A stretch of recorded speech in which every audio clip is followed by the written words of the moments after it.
আজকের রেসিপি সকালের ব্রেকফাস্টের জন্য আমি দারুণ একটা স্বাস্থ্যকর রেসিপি তৈরি করব। নিয়ে নিলাম 2 কাপ বেসন। এটা আমি চেলে গামলাতে নিয়ে নেব।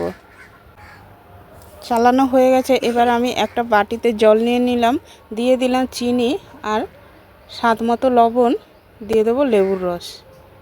ভালো করে গুলিয়ে এটা রেখে দেবো।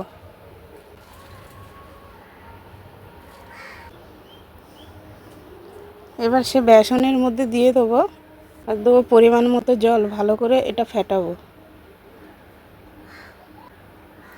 ফেটানো হয়ে গেছে। এখানে দিয়ে দিলাম বেকিং পাউডার আর ওপর থেকে দিয়ে দিলাম লেবুর রস।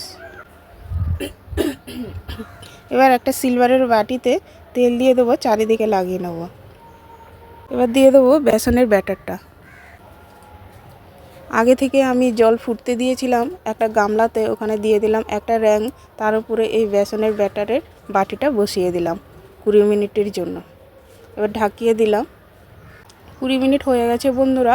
একটা আমি সরু কাঠির সাহায্যে দেখে নিলাম যে হয়েছে নাকি। একদমই পারফেক্ট হয়ে গেছে। এবার নামিয়ে নেব। নামিয়ে আমি টুকরো টুকরো করে কেটে নেব। এবার একটা চাটনি তৈরি করব বা তড়কা তৈরি করব। দিয়ে দিলাম সাদা তেল কড়াইতে, শুকনো লঙ্কা, কারি পাতা আর সর্ষে। এবার দিয়ে দেবো সামান্য চিনি আর লবণ দিয়ে দিলাম। এটা এবার এর উপরে মিশিয়ে দেবো। উপর থেকে দিয়ে দিলাম শুকনো চাটনি। এই রেসিপি তোমাদেরকে আগে শেয়ার করেছিলাম, সেই শুকনো চাটনিটাই উপর থেকে দিয়ে দিলাম। দেখো বন্ধু, তৈরি সকালের হেলদি ব্রেকফাস্ট।